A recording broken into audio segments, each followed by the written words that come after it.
Hello and welcome to Champ Select, your go-to competitive Legends of Runeterra podcast. I'm Alex, as per usual. Joining me are my two co-hosts, Noble. Hello. And Hugh.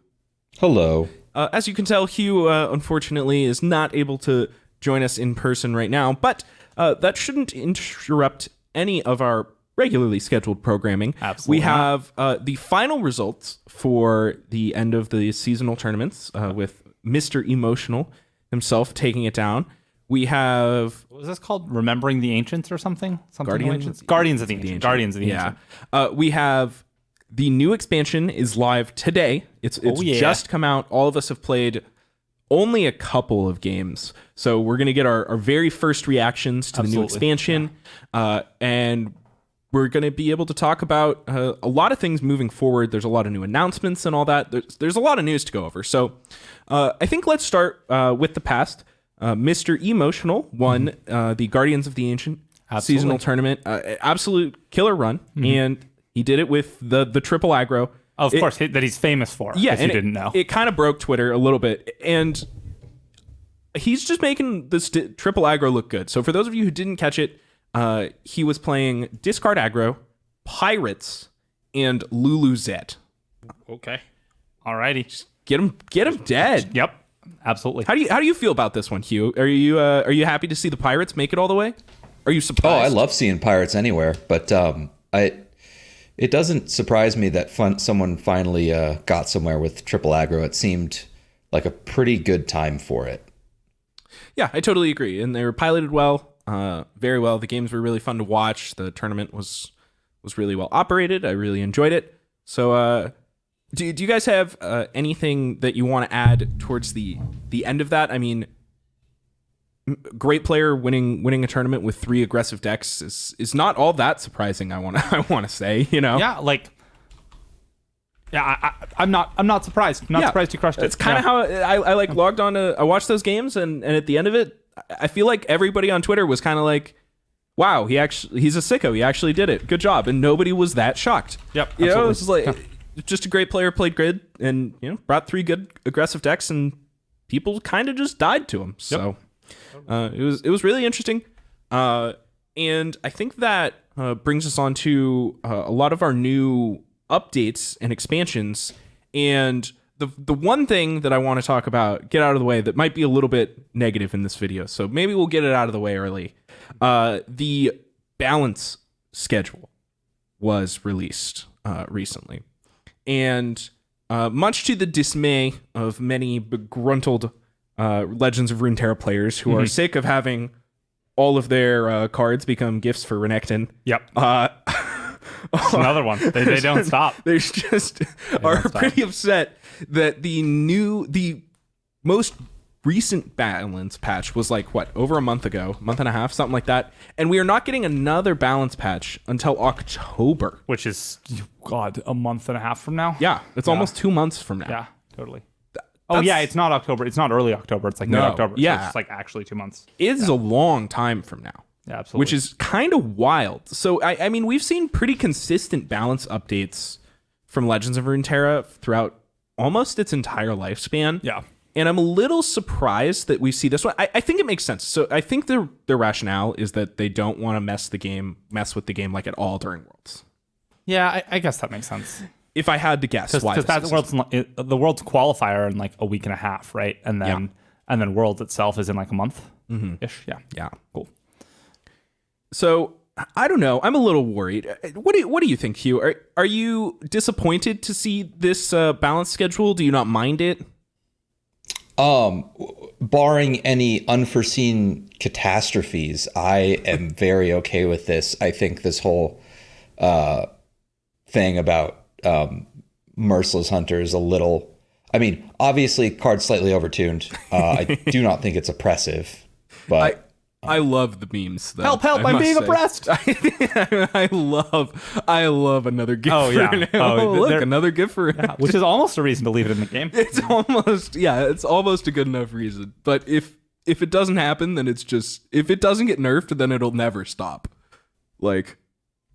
we're just going to be getting gift for Renekton every single time a card is spoiled. Yeah. With yeah, 4 or that's less fair. toughness. With 4 or Like less 95% of the cards, because I mean, how many cards don't die to a 4/3? It's so many of them. It's like all of them. I've loved all the images where like I think somebody put in our Discord earlier.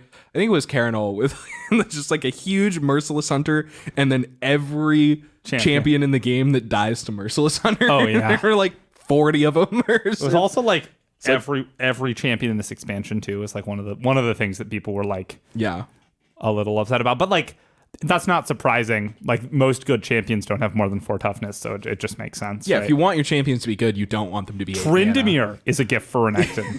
He takes you down with him and he comes back, but he's a gift. He can be, yeah. Yeah, that's a kind of a terrible gift, but you know, it is a gift. Yeah, it's getting regifted for sure. He's coming back. That's like your cat brings you a rat from outside, but the rat's still alive, and then it comes back bigger than ever. And then you've got a real big problem. And it's tough for some reason. It's horrible. Yeah, you don't want that. That's a bad gift. So, personally, like I'm a little bit on the side of the people who are upset with no balance patches here. So like I really do like the long grindy metas where like people know what's going on. I've said that in the past. Like I do prefer that. But I feel like the like how fresh and how new the game feels depends a lot on how many balance patches you're getting and when. And so I'm a little worried that the game will start to feel stale after like a month or a month and a half or whatever. And if I have to be, you know, a month, 5 weeks into the expansion and I'm like, I don't know, it's getting kind of stale. And I look at the calendar and it's like 6 weeks till the next expansion. I'm going to be like, yeah, absolutely.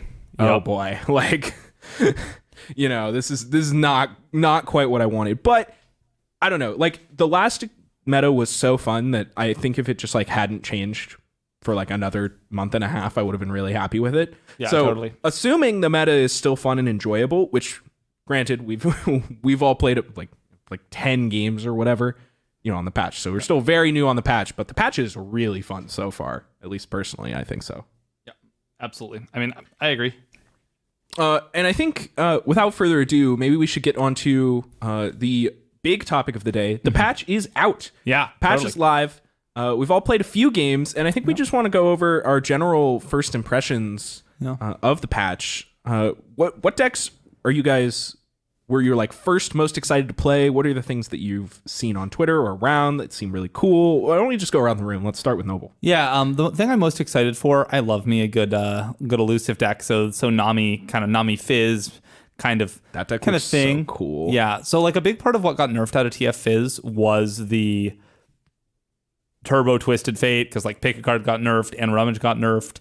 And so like the Fizz part of the package, the elusives, the Zap Spray Fins, and like Bigly Whirlfish did get slightly nerfed, but like all pretty good. And like the fact that Nami, so we didn't get a chance to talk about Nami yet. And for those of you who don't know what she does, she's like a 3-mana 2/3 with a tune that levels when you've gained 7 or more spell mana. Whenever you play a spell, gives your weakest non-immobile, just so it doesn't hit kegs and powder monkeys and whatever. Or it hits powder monkeys, but not the monkey idol. Plus O, plus one, plus O, and it's Grant. And so she levels when you've got gained 7 spell mana, which is actually possible to do on turn 3 because you can play Flash of Brilliance, gain 3 up to 6, and then play any spell, and then play the Nami to gain the 7th. That's cool. That was like the first thing that I saw, and I was like, maybe I want to play this card with like Heimerdinger, because she is mono Bilgewater, right? Yeah.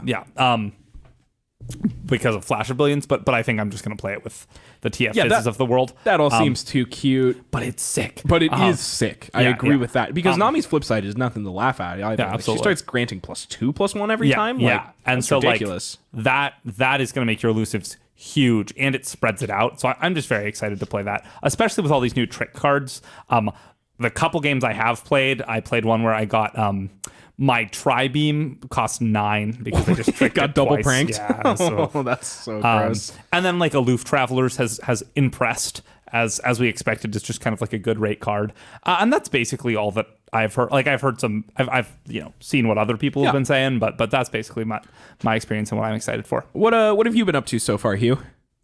So the only thing I've been able to play with is Poppy. So during my lunch break, I went and I installed all the updates. By the time I installed all the updates and built a deck, I had like 8 minutes left in my lunch break. You hate to see it. But I managed to get one game in, and then one more game during my next break, and 8 more since as of now.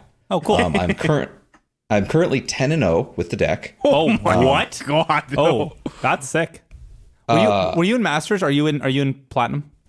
No, I'm currently in Gold 1. Cool. Yeah, Now? I'm fighting my way through Silver after, because I wasn't going to qualify on ladder last thing, so I just didn't get out of Platinum, quite ashamedly. So we're on the long grind to Masters. Haul. Yeah, it's a dark winter. Yeah, it's This gonna be a is long the one. year. This is the season I'm going to beat everyone in Masters. Top 10 easy.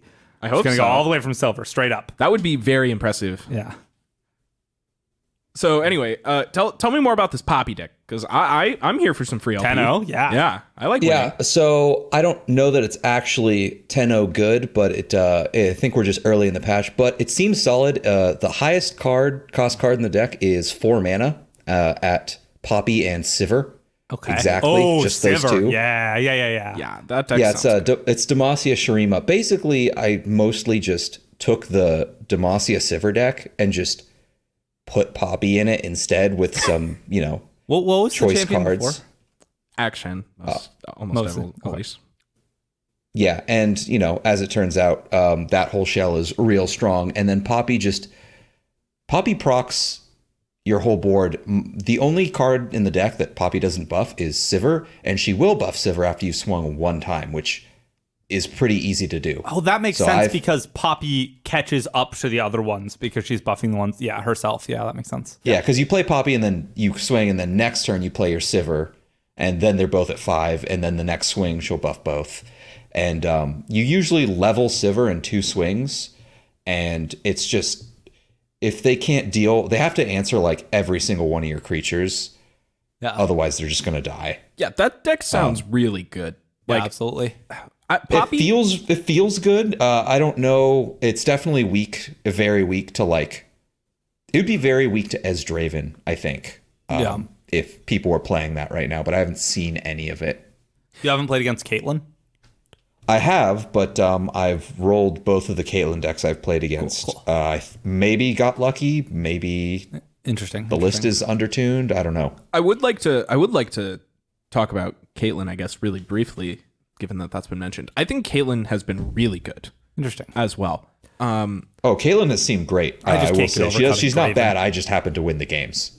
Yeah. Yeah, and I do think that, for what it's worth, I do think that the role she's filling, I would rather be playing Ezdraven against whatever random Poppy deck he was playing. Probably, it just seems like you get more consistent value. But the Caitlyn has been really good so far. I've seen Teemo Caitlyn. I played against that one time, and that deck looked really good. He just played a flipped Caitlyn on turn 3, and I got absolutely trashed by it.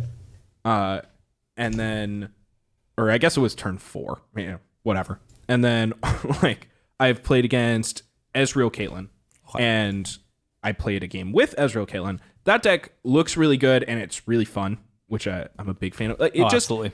Caitlyn does the thing that I wanted her to do in that deck, which makes me really happy, which is just a good aggressive unit that helps you win the board early and continues to be good. And that's really something that I felt like those archetypes needed, and the random damage matters a lot with your PNC removal spells. So I thought Caitlyn was really good. And then, but yeah, Poppy is the other card that I was not as high on Poppy originally, but Poppy has been really good from what I've seen so far. Told ya.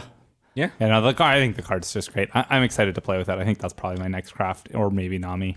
The Lulu Poppy deck is basically just took the Lulu Zed deck of last patch and just swapped Zed for Poppy.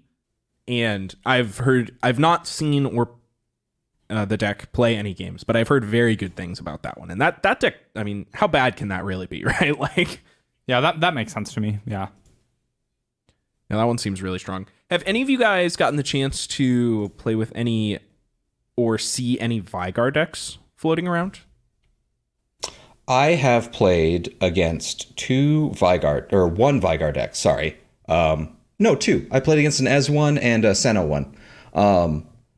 Both times they just neither of them played a Vygar, so like I didn't even get to see him do anything, but they like tried to darkness one of my creatures both games, and then I just like sharp-sighted them, and then they died because they played nothing for 2 turns, then played like Ezreal or an equally low-statted creature on turn 3, and then just got punched to death. Yeah, that's kind of what I was worried about happening, I suppose.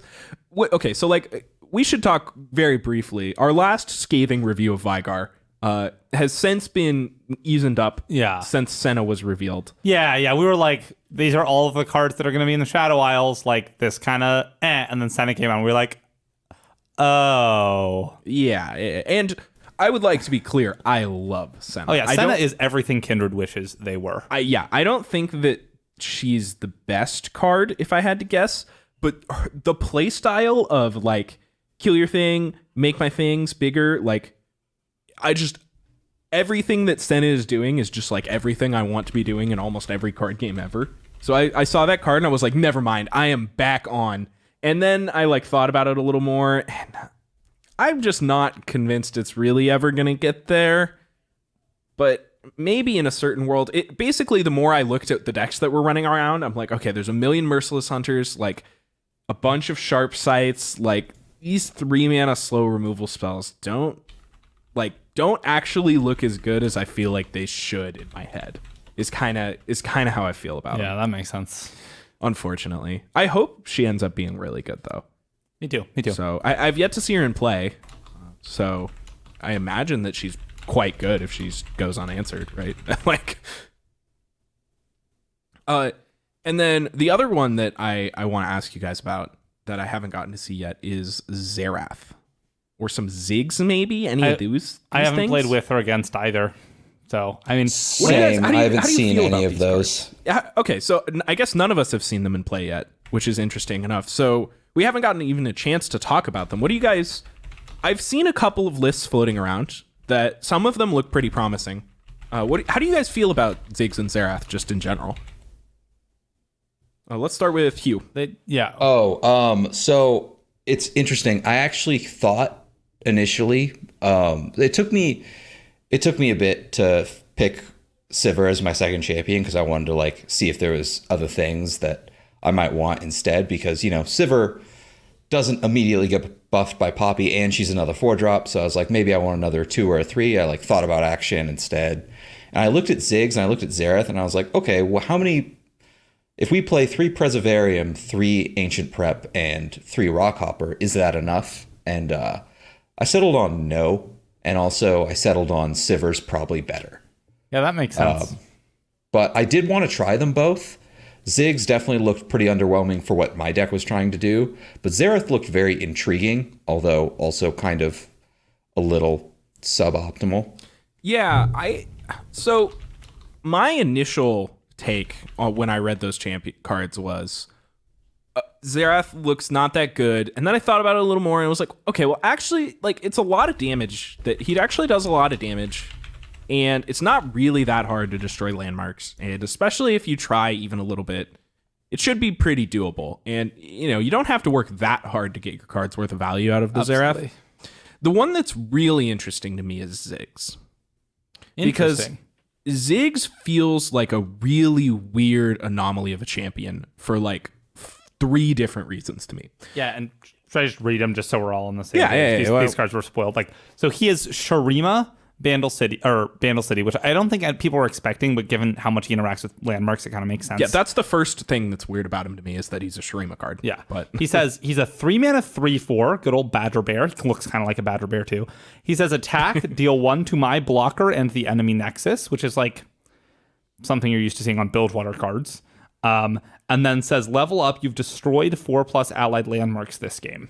And then he becomes a 4/5 with attack, deal 2 to my blocker in the nexus, and when an allied landmark is destroyed, deal 2 to the enemy nexus. So he like really goes face. Yeah, so I guess I'll just talk about why I found this card so intriguing. It starts with he is a really aggressive champion. Yeah, it's like a rate card. Really aggressive.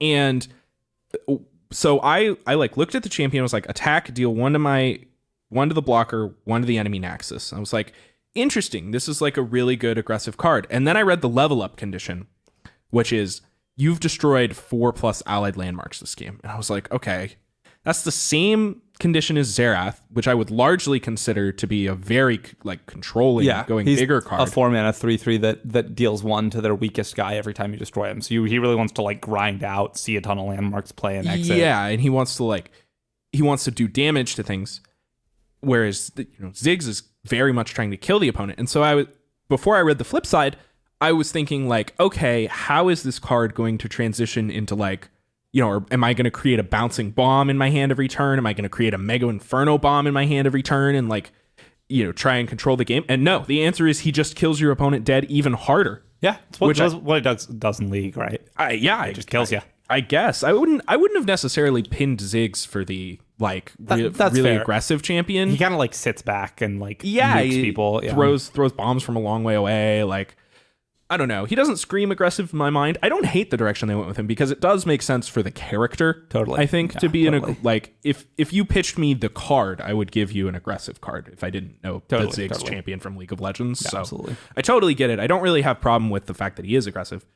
And then he just doubles down into an even more aggressive card. And so it feels a little odd because to me the like landmark destruction synergy thing, like landmarks just feel like innately a like mid-gamey combo-y, totally like we're going bigger type thing. I don't really want to put ancient preparation in my aggro deck that much. Yeah, I mean I don't want to put it in any of my decks, but I see your point. Sure, yeah, but I do not want my 1-drop in my aggro deck to be ancient preparation. So it's a little weird to me that this card is like trying to do these payoffs. Yeah. All that aside, I really like the card. Like the actual card, I think is really sweet. I love that it's a really. I think this is like maybe the most aggressive champion, like that we've seen. I mean, it's up there at least. Like this card just does not have a plan other than kill your opponent. Absolutely, yeah. Like maybe it'll block a couple times because it's a 3/4, but like no, you're not playing this card. Yeah, it attacks for 4 on turn 3. Yeah, totally. It's huge. Like. Yeah. It's bigger than all the other things are going to be. You can't really block it profitably at all. Yeah. The fact that when you do block it, you still take a damage is like kind of like it almost just feels like a screw you type. Yeah, absolutely. It's like haha, bing you. You can't block it with any X1s, and that text is way more relevant than you would think. For sure. Yeah. We've all played against Misfortune and all that, so like it's really not super easy to block this card. It's a really good unit. I hope that he does see more play. I've seen a couple of action Ziggs decks. Oh, that makes sense. That were really cool. I saw a version that was playing Monastery of Harana. Ooh. In an Ionia build. Okay. I'm not going to recommend that one. Okay. I love the idea, but I'm not going to recommend it. Yeah, maybe tone it back a little bit. Yeah, let's not lean that hard into it. Relax. And then I saw just like a Demacia version that was just playing a bunch of good cards, and that one looked good to me. Oh, interesting. Yeah, it's just like you're like, oh, this is a better loyal Badger Bear. Let's Badger Bear people. It was just all of the best units on raid. Were we playing any ways to flip Ziggs? No, it was just playing Ziggs. I mean, I assume that there was Ziggs action, and then Rockhopper I think there was probably. There was like Rockhopper and some Preservariums, but like it clearly was not the primary plan. Yeah. It would happen seldomly. Yeah. They think, and then it was like 90% Shurima, and then like a few of the just good like Demacia cards and Sharp Sight and whatnot. Rolling Sands and such, the one that makes 2 is halfway to the level condition almost always of Xerath and Ziggs, which is notable. That card might see some play. And that's the only Xerath deck I've seen is like something on Twitter was Rolling like, Sands and it was actually really cool because it was playing just all the busted Shurima 3-drops. Including the Rolling Sands, Merciless Hunter, all of the goods, yeah. And then it was playing Noxus for Tri-Beam and Propulator as well. Wow, that's spice. And so it was like a Xerath. it was like a Xerath control that Xerath Riven, I think, or something like that. maybe it was Xerath Raven. I don't remember what the other champion was. That's not important. The important part was the Tri-Beam Impropulators. Yeah, that makes sense. And both Xerath and Ziggs have a bunch of like weirdy support cards that I don't know if we need to necessarily talk about. There's that one card that can draw your deck if you play only it in landmarks. Yeah, I like that 5 mana, 5/4. Yeah, that card's a good time. We might as well talk about the last champion that we haven't talked about. I wasn't gonna remember that this was a champion until I looked through the thing. Incoming? One large Scion. lad. Yeah, Scion. Yeah, Scion. Yeah, Scion is a discard champion, and that's another deck that I expect to see a lot of, is like aggressive discard decks. Yeah, this is the last deck that I wanted to talk about. And I did forget about Scion, because don't play Scion in your discard aggro deck, I don't think. Yeah, don't play Scion in your Scion deck. It's just not as good as Draven or Jinx, unfortunately. I hate to say. And granted, remember, this is a day one take. So I've played 0 games with this version. I don't know any of these things, but I just can't imagine that card being better than Draven or Jinx. We could like this. Yeah, he really is not. I mean, there's no way. There's just we can't put, not in that deck. We could put a Scion in our Draven Ez deck and play a couple more like discardy cards. I have seen a lot of Scion screenshots on Twitter. Yeah, and that makes sense. And they're really cool. People die really hard. Like, it's 10 power with Overwhelm. It just kills you every time. And there's a bunch of like rallies. I've seen like some Scion rally decks as well. Screenshots on Twitter. Yeah, I mean, we've all died to Darius, leveled Darius before. Like, you can't, like, once he's flipped, so you just sort of die. Yeah, it's very true, unfortunately. But I do think these discard aggro decks are like, got a lot of really good tools. There's one particular card, Fallen Rider, which I've received word there's a PSA. Apparently, if you augmented Experimenter with a Fallen Rider in your hand, you don't get a Jinx Rocket, because it creates the Risen Rider in your hand before any other effects happen. So apparently that card is supposedly no good in that deck. So I saw a lot of pretty much every version of discard aggro I saw in the like day one brews was playing that card, and now after like 10 games on the patch, I've seen everybody be like, PSA, cut this card. So really, because it's that bad with Jinx, and like it's just like, I doesn't mean, let you level don't flip your Jinx. Like, that's pretty. That's the fact, like, you can still just like play a Zonite or a Reborn Grenadier on one. It might not be like, it might still be good, but right. But I feel like there's enough other things that you can run in discard aggro that like you just don't need to play that card right now. Yeah, that makes sense. And regardless, if you want to play the card, at least now you know. So don't blow yourself out. Make sure you don't wreck yourself. Yeah. And the discard aggro deck is the deck that I am the most excited to see what the list looks like in 2 weeks, I think. Oh, absolutely, yeah. There's a lot of cool new cards, and maybe we'll just be playing Reborn Grenadier and nothing else. Maybe we won't even be playing anything new, which I find kind of unlikely, but... Yeah, I think a lot of these new cards are really good in that deck. Yeah, absolutely.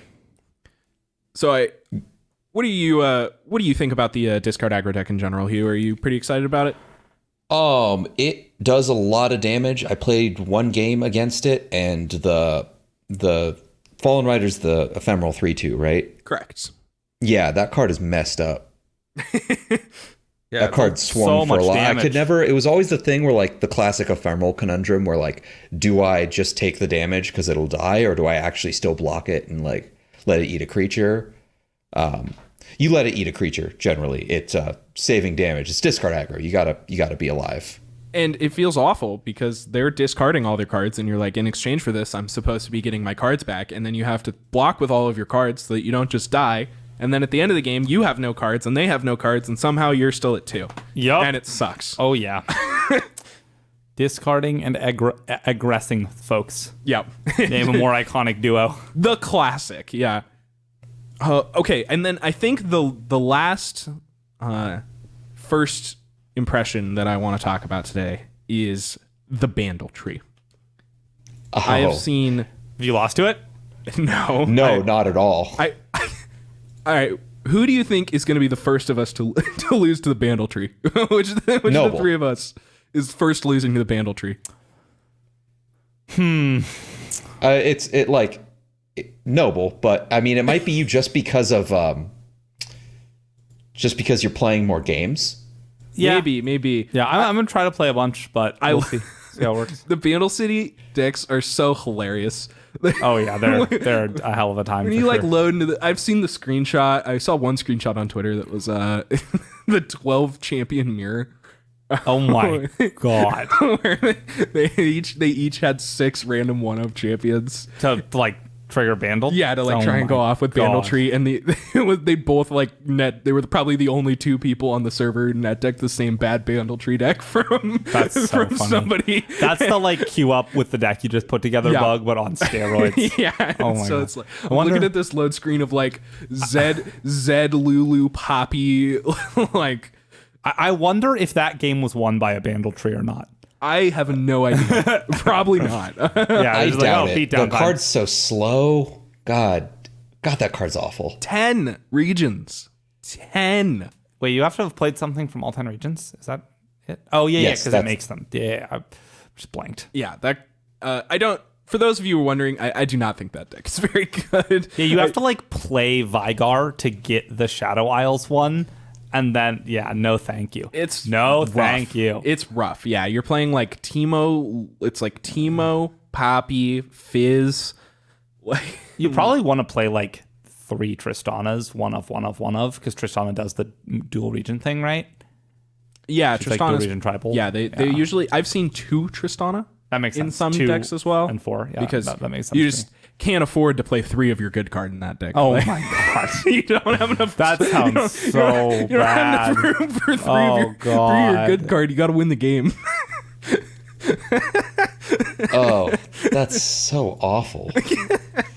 It's just it's Screw good cards. I'm winning the game. you got to win the game, man. You got to win the game. I mean, does it even count if you won without the Bandle Tree? Like, come on. Of course it doesn't That's count. the whole point. Yeah, I don't even want to hear your story about how you beat them to death with your good Tristana cards. Like, Yeah. if you're gonna play a 32% win rate deck, you at least better get a good story out of it. Well, yeah, that's for sure.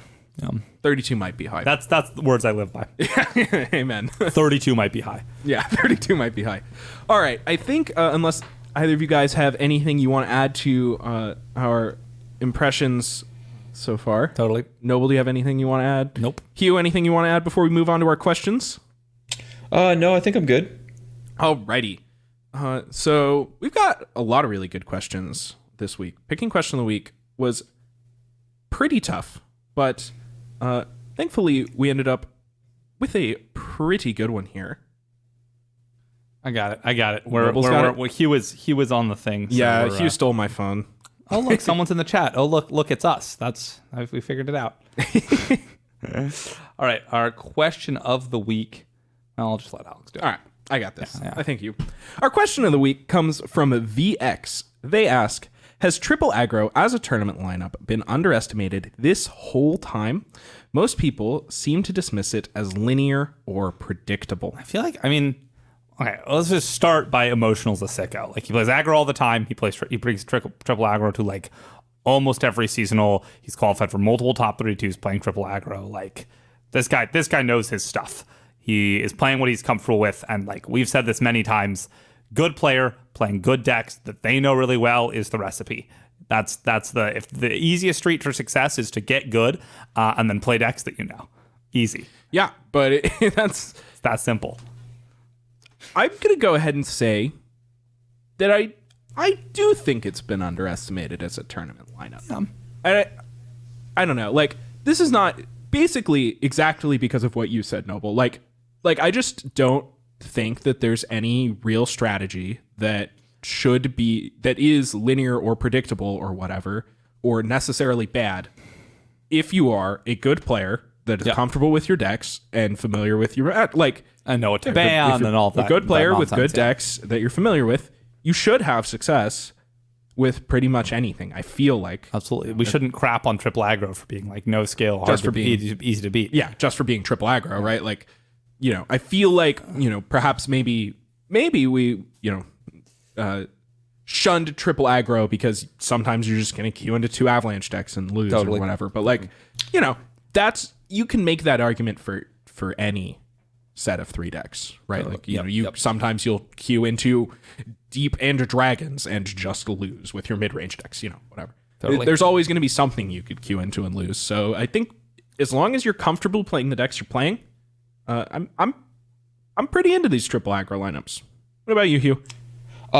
So I think that hot take, triple aggro is the hardest thing to bring to a seasonal period. I think that there's just so much room for error in all three of your decks. You make the smallest mistake and suddenly they're alive at 1 health and stabilize and kill you. Yeah. There's just you can make so many mistakes so quickly in any aggro deck. And yes, there are those games where you curve out beautifully, they kind of brick their draws and you just sort of win. But those games do not happen nearly as often as people seem to think they do. They really don't. I've said it many, many times. I do think that aggro is the hardest archetype in this game. Oh yeah, for sure. I think part of the reason people don't bring this lineup is 1, it's very difficult, and 2, there's just this dumb stigma surrounding it. Yeah, it feels like it's actually probably the hardest thing you could bring, but it has the stigma for being easy, no brain strategy. I feel like from all of the other card games, but I don't know. I feel like that's getting less and less true in Legends of Runeterra as time goes on, at least. Which is nice. And also, how frequently have you run into your classic triple aggro lineup in a seasonal or a gauntlet run or something, and that lineup just had discard aggro and 2 other decent aggro decks, and you're just oh god, I'm dead. Oh, yeah. Happens all the time. Yeah, exactly. I'm terrified of those every single time. I'm please God, don't play triple aggro. Totally. I'm gonna lose. Totally. And the aggro decks in this game are very different. They play very differently, so it's even harder to play with and against. And to know what to ban. The different, let's look at emotional. He played Pirates, Lulu Zed, and I'm blanking on the third. Wasn't it discard? Discard aggro. Thank you. And discard aggro has a burn finish, but it feels like both discard aggro and Lulu Zed are very board centric, and Pirates often burns people out, and that can lead to some really different polarized matchups between them. Yeah, and I would say that discard aggro is the classic go wide aggro deck, and then Lulu Zed is all elusives. It's a very different tall, plan. It goes big with elusive creatures and tries to kill you there with elusives and pump spells. And Pirates challengers and Pirates tries to burn you out with decimates. These 3 decks are not, just because they're all aggro decks, they're very different and very hard to play. And the cards that matter just are completely different in every matchup, even though you're bringing 3 aggro decks. So, which I think is a crucial part of it. I think a discard aggro, a lineup that was Pirates, Teemo Noxus burn, and a third a deck that just goes face, Draven Fizz, for example, where very similar cards are going to be good against all of them, would be weird to bring, because as soon as you run into Withering Wails, you're god damn it. Yeah, we're in trouble now. Yeah. And also, by the way, one of the reasons that it feels like the triple aggro did so well is Shadow Isle stock, all-time low. That region is not good right now. And unfortunately, Vigar probably won't help. Might not help, yeah. So I feel like discard aggro is going to be in a really good spot going forward. And honestly, I feel like discard aggro has probably been the most slept on. This is my hot take of the day. Discard aggro is the most slept on tournament deck. It's just always good. It's ridiculous. I don't know why it gets this bad stigma of That's it's a really good ladder deck. Oh yeah, we're trying discard decks. Yeah, it has this stigma of this it's the ladder deck you play to get out of silver, right? Because it should be. But for some reason, as soon as you're okay, well now I'm in diamond, now I'm gonna play the slightly slower, higher win rate deck, and then you drop discard aggro. But discard aggro is just really good. It has been for as long as I've been playing Legends of Runeterra. It's been a great tournament deck. Every single seasonal, I've never brought it for no reason other than I just didn't bring discard aggro. But I'm gonna really think about discard aggro in the future. It just has such a good matchup table, and totally. It's also one of the most consistent decks, I think, which I think it hardly ever gets that credit for ribbon, which I think it well deserves. And that deck just every time that I look at the top 20 Masters deck list, there's always at least a discard aggro deck in Every It's time. just always there. Every It's always there. Doesn't matter. And it's often number one. People playing TF Fizz, yeah, it's crushing it. People playing Azirelia, it's crushing it. Yep. Yep. The best All the way discard down. aggro players have been able to play discard aggro, and probably nothing but discard aggro for the last year straight. And Same used I'm to be jealous. true about Fiora. I am Sad. jealous, yeah. Yeah, I mean, the only reason I'm not playing that deck is because that deck is impossible to win games with for me because it's so goddamn hard. It is so It's hard. really difficult. It is so hard. Honestly, like, that might be... maybe I found the inspiration. Maybe that's going to be what I do at the start of this season. Is, try I've and get told really myself good at- that every season, and every time I just like go like 2-30 with the deck, and I'm just like, you know what? This isn't it. Maybe it's not This is for me. not the deck for me. Yeah. Well, I don't know why you would do anything other than these poppy things if you can't lose the game. So, all right. see. Our next question comes from Keon Spy. They ask, "What is your first day one craft? What champions are you excited about?" Well, I think we've talked in length about what champions we're excited about. What was your first day one craft? I would say Nami if I hadn't literally already crafted Caitlyn. Okay, so it was Caitlyn. Yeah, Hugh, it was Caitlyn. Who was your first day one craft? So very, very technically, it was Caitlyn, but that was only because I crafted all of them at once, and I went in order. But the first one I course played you with did. is You know, Poppy. if you wait, like, you're just going to get a bunch of them for free, right? Like, I know it doesn't matter, but, like, if you just don't craft Xerath yet, like, you will have Xerath after you've played, like, 20 games. I have 200,000 shards. I don't care. I know. He's living I it have up. 100,000 shards, but like I still don't burn the shards to craft the champion I want to play and play 5 more games with the other one and complete the region road. I do it every time. Yeah, me I too. You normally have to do don't do all of them at once, but I was on my lunch break and I didn't know which deck I wanted to play, you were and just I like, needed to yeah, build the deck go, in go, 3 go, go, minutes. So I just crafted all of them and then just sort of like looked at them in depth for the first time. Just Well, stared- not in depth, obviously, because stared at his I pile so of few My minutes. precious. money. Yes, I have them all. The entire new expansion. All right. My first day one craft was Nami. Nice. Did you play her? Yeah, I did. How was That was the first deck I played was Nami Fizz. It was very fun. I thoroughly enjoyed it. I won 2 games in about 6 minutes, I want to say. cool. And nobody I was playing against was even remotely prepared to block elusive creatures. Oh, yeah. Oh, maybe I should just go back to Draven Fizz. That deck was absolutely insane, by the way. Thornblade in that deck. Oh, yeah. We made fun of that card, but ooh. Yeah, it was 4 good. mana decimate, baby. Really good, yeah. And so, I'm pretty happy with that day one craft. Nami is You sweet. were playing with PNZ, right? Yeah. Because you could also play it with Noxus with all those buff spells and stuff. Yeah, I've seen a few different versions, but I played a PNZ version. Yeah, you want the spells. Yeah. All right, our next question comes from Leovold. They ask, with the expansion release happening soon, or recently in the past, what's your strategy for this season's climb? Do you plan to go try hard with meta decks on day one, or try to crack the format with the new cards first and focus on climbing later? Does the date of October 9th for the next seasonal rounds influence your choices at all? That's crazy. Isn't Very that like, soon, yeah. Isn't that like a month? 5 weeks.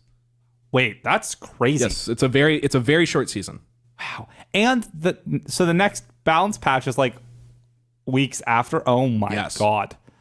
This is like, honestly, when I first heard that, I was like, that's fine, balance patch, people overreact. And then it like sunk in that's like after the seasonal, and it's like, whoa.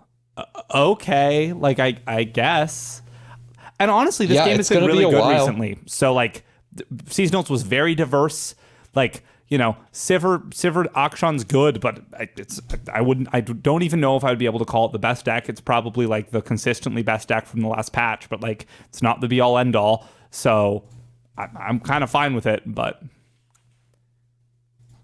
Oh, what were you going to say there, Hugh? Oh no, I didn't have anything just then. All right, perfect. So I guess I'll just go ahead and start. My particular ladder plan is definitely try hard at the start, like I always do. It's not going to be as hard of trying as usual, because usually for like the first week, I can't force myself to play any more than 5 games with a deck unless Yeah. I like instantly fall in love with it, just because Totally. there's so many new things Absolutely. to try. And so it's hard to say that that's I'm not going to be pushing to be the first player to Masters. And you're not going to just be playing Sivir the whole time. And I'm not going to just be playing Sivir the whole time. So I guess I won't be quite as tryharding as maybe a lot of other people are on day one. But I'm more of like a 1 week. I'm still going to be playing a lot, trying. I'm not going to play any decks that I think are bad just for fun. Like I'm not going to play any Bandle City decks or Bandle Tree decks. Not Bandle City. Definitely going to play Bandle City decks, but no Bandle Tree decks. Yeah, that makes sense. And stuff like that. But for the most part, I tend to experiment for about a week and then try and settle into the meta and then try and really push in a field where I'm a little bit more comfortable with what's going on. I'm used to playing against the cards. Not getting blown out by new cards every other game. Cool. How about you? Are you planning to try hard straight off the bat, Hugh, or are you just going to keep killing people with Poppy? I'm going to play this deck until it stops working, and we will see where that ends up being. Masters. For now. Hugh has 9,000 ladder certainly points. Hope so. Yeah. But I don't intend to just like pure try hard it. Like I thought about just busting out pirates or something and just like going but I really needed to play with the new cards. I tell myself I'm going to try hard and just play pirates at the start of every season, and every season I never do it. Yeah, you don't have the resolve. Me either, man. Well, I need to play with the new cards. How do you not play some games discard. with It's a great in between. That's kind of where I'm at. Like my plan for tonight is discard aggro. I think that's the perfect mix of I want to kill people and climb quick and new cards. All right, our next question comes from Merciless Carinal. They ask, I don't know if the patch notes will be out by the time we record. Aside from Merciless Hunter, which I think is universally accepted to be a bit too pushed, is there anything else from Shurima, a waifu tribal, which apparently includes Sivir, Ruin Runner, and Treasure Seeker, that you want to see toned down? Or would the decks be fine with a nerfed Hunter, as they were primarily considered tier 2 at best beforehand? I think they're fine now. Am I a crazy... Oh. Yeah, go ahead, Hugh. Yeah, am I a crazy person for thinking that Treasure Hunter or Treasure Seeker is definitely better than unnerfed Dunekeeper? No, I don't know if that's true. I mean, the second summon for Dunekeeper was really big in like exactly as Aurelia and like Thresh Nasus, but Treasure Seeker is very, very powerful. Yeah, okay, cool. I was just making sure. But yeah, I think that Merciless Hunter is a little overtuned. I think Treasure Seeker is more... I would rather see Treasure Seeker eat a nerf than Merciless Hunter, honestly. But, really? Wow. Yeah. I just like that card feels way less fair to me than Merciless Hunter. I don't know. I guess, yeah. I mean, I would. I mean, I obviously wouldn't be upset about a Hunter nerf, like it should lose Fearsome or be a 3/3. But like, besides that, like I don't care that much. I'm fine with none of these cards seeing a nerf, except for actually no. I want Ruin Runner to see the nerf the most. I think the only thing that I want changed is Merciless Hunter to lose Fearsome. Okay. And then I want to check back in. That's right. why That makes right sense. now I don't feel the meta was in a place where these Sivir decks were worse than they are now, and we've since come out of it. And then we got a new patch of a lot of cards. So Totally. There's not even nearly as much Ruin Runner anymore since people have been playing a lot of the Demacia versions. Are they not playing Ruin Runner in that version? A lot of them have been Shaving shaving some of the high end to make room, Yeah, that basically. makes sense. And you can get other good Demacia cards that fill a similar spot. Pro tip for everyone: I bet Flurry of Fisting people is just going to kill like so many people if you just play it right now. Oh yeah. So you can do that if you Maybe want. that's some free LP. But yeah, I don't particularly need to see any nerfs. I want to see Merciless Hunter lose Fearsome, specifically because I want a nerf, but not one that is really that substantial. That feels like that'll just be nice. It's not really going to affect the purpose of the card, right? Yeah, like Merciless it being Hunter's a still real going to be spell. doing the thing that it needs to be, that it does most of the time. But it's just going to like mean that you also have to take 4 from it a little less often. Yeah, Because like that's totally. really the rub-in, is when you like have this like random Treasure Seeker, you vulnerable their Zed, and then you get to pull the Treasure Seeker and they can't block because your 4/3 has Fearsome. Absolutely. Like those Yep. turns are just so gross. I know that I personally like this is probably people will probably disagree, but I just want to see the nerf. If it gets nerfed, I want to see them nerf it by making the vulnerable not permanent. That would be fine too. Yeah. Yeah, interesting. Vulnerable till end of turn. It doesn't change its tempo on on an attack turn, but it definitely changes like I've had many games where a Merciless Hunter came down on 3, and then like 3 turns later, I kind of forget one of my guys is vulnerable, and then it just gets pulled. Yeah, that would be a big nerf, because like one of the best parts about Merciless Hunter is that it just is vulnerable. It like there are so many times that I don't protect the unit because it's just a wash, because it'll just get pulled next time. Yeah, exactly. So it's like I'm not going to spend effort. It almost feels protecting this champion. It's not going to flip. Yeah. Exactly. Like the fact that Merciless Hunter makes it vulnerable permanently almost makes the card like even more killable. Not even necessarily just on any given turn, but just because people aren't going to protect cards that are units that are vulnerable, because it's so hard to. Totally. Because you're just going to have to do it every turn. It becomes quickly not worth it. So I think that would be a pretty sizable nerf, but I don't hate that nerf either. That would be not too bad. All right, our next question comes from Dragon. They ask, we're getting a new patch and a load of new cards, which look to bring a lot of shakeups to the game. However, on September 4th and 5th, we have the qualifiers for the World Championship that's taking place on the 16th and 17th of September. What do you think of the timing of this expansion for Worlds, and is it fair to the competitors to have to figure out and learn the new decks in just a week and a half? Yeah, let's see which of you are actually good and which ones you are filthy net deckers. Okay, that was a little extreme, and I don't actually mean it. But you always have to figure out metas, and like, sure, I would like it if they had a little more time, but like, there's only so much time between releases. Like, we just talked about how soon the seasonal is. Like, it feels kind of unavoidable. And like, you know, I'm not one of the competitors, so I don't know how I'd feel if I would, but like, if I was, but like, the meta is established enough from last season, and like, I don't feel too bad about it. How about you, Hugh? You'll be all right. I think that this is a tough question. I mostly agree with Noble. As long as the playing field is level, it should be fine. I do, however, think that there are some very, very, very skilled players who... Actually, Nico's a great example. This is the exact kind of thing that would just like completely make him not want to play, because like he's a very good card player, but this is not something that he is good at doing. He's already told us multiple times that like the 3-deck format is already difficult for him because he has to practice 3 times as many decks as he used to. In 3 times as many. But now we throw in, whatever. And now we throw in a meta that is wildly uncertain, and like, because normally where it's like pretty solidified by the time we get to a seasonal, but this time it's whole different ballgame. Not exactly. It's not going to be, and feels like there are good players who might just be a bit alienated by this. That makes sense. But I don't mind rewarding the good deck builders every once in a while, right? Exactly. Right. Like, and that's why I'm not super concerned about it. It just like feels a little bit bad for some. It's undeniable that this format will test a slightly different subset of your skill as a Legends of Runeterra player than a format that you had 2.5 months or longer or whatever of data for, even to prepare. Yeah, and data and you knew this meta for 2 months and got to prepare. Right.